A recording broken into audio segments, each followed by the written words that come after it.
right, so let's look at how to run regression and interpret all the output that we get.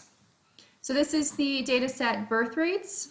If you have access to that, you're welcome to pull it up and have a split screen. Otherwise, check this out and then try it yourself. So I have a lot of different things I could choose from.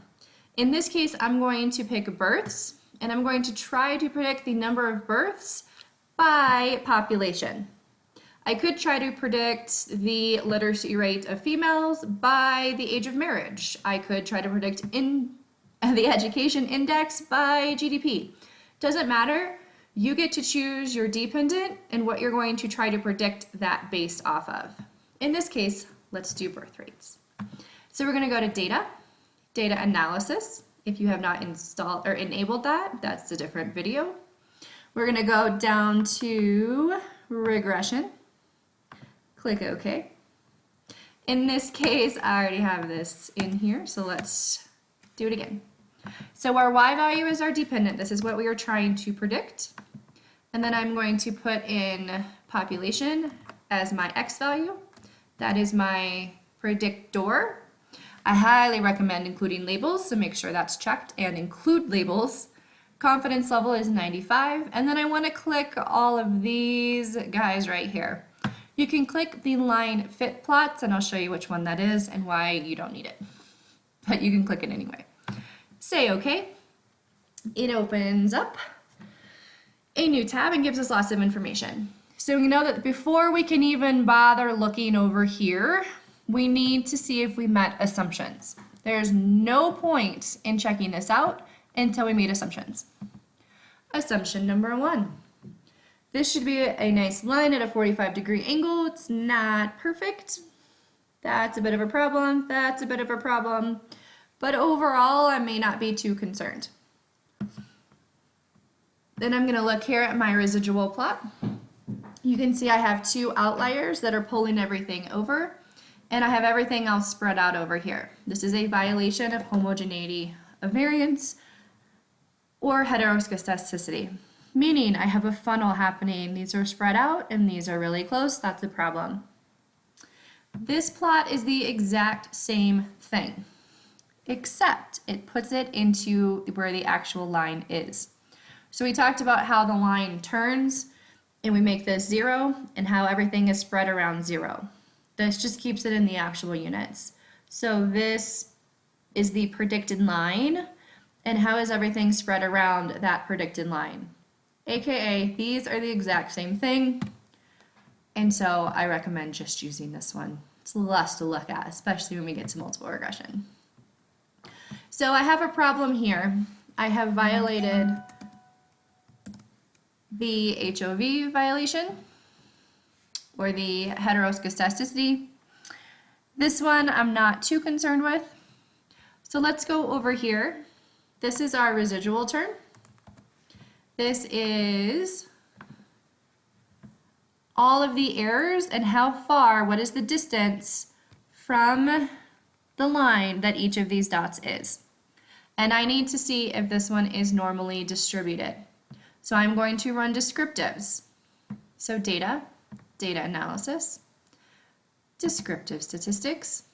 I'm going to highlight that whole column. I included labels, and I definitely want to click summary statistics. Say OK. And that takes me over here with lots of information, but the one I care about is right here. So for it to be a normal distribution, it should be between plus and minus 1. In this case, we did not meet that. So 1.3 is larger than 1. This is a violation of this assumption. Now, if you've already watched what to do if we violate, then you know that this violation is not too concerning. So because it's close enough to 1, I would say that this is robust to violating this, and I would probably be okay with it. I am a little bit more concerned in that I have a violation here, and I have a violation here. So I might want to seriously consider getting rid of these 2 outliers, which would fix my violation of normality and would fix my line plot here. pretending like everything is good, we have met all of the assumptions. Now we will go over here to our tables. So your multiple R is right here. This is your correlation, in which case we can say strong, moderate, and weak, and we can say positive or negative. This is a positive relationship, if I can type, and it is very weak. So it is really, really low. 0.03 is almost 0, so it's a weak correlation. Our R squared, we can see the percent variance being explained is pretty much 0.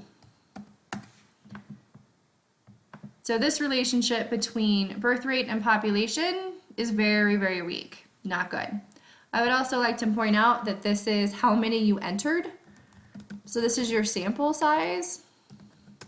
And I highly recommend double checking that if you think you entered 30 and you didn't, or if you think you entered 100 and it's saying 51, that's a problem.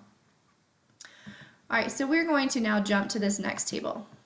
ANOVA tells us if the model as a whole is significant.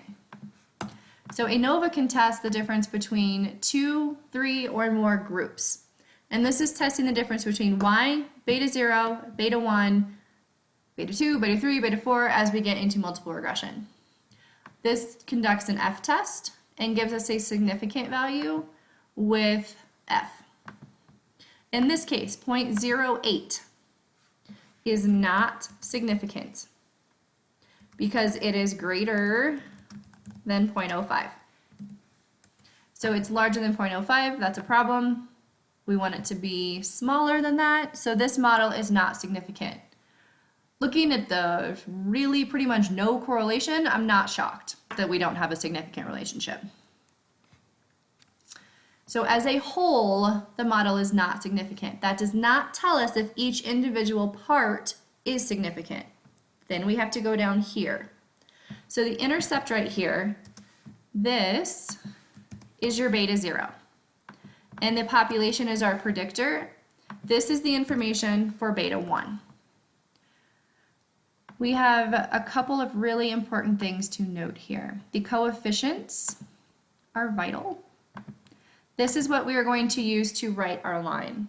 In this case, it would be Y equals your intercept, which is 17.07, plus, in this case, minus 0.90. Do you see the E to the negative 9? That means there are 9 zeros before that. So 1, 2, 3, 4, 5, 6, 7, 8, 9, 1, 1, 6 times population. So I'm actually going to put the variable names in instead of X and Y. So the birth rate equals 17.07 minus this number times population. That right there is my regression equation. Incredibly important to know how to use and how to find. Then we're going to move over and we have t-stat and we have p-values.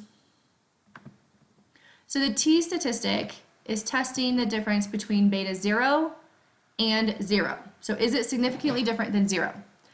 This is testing is beta 1 significantly different than 0.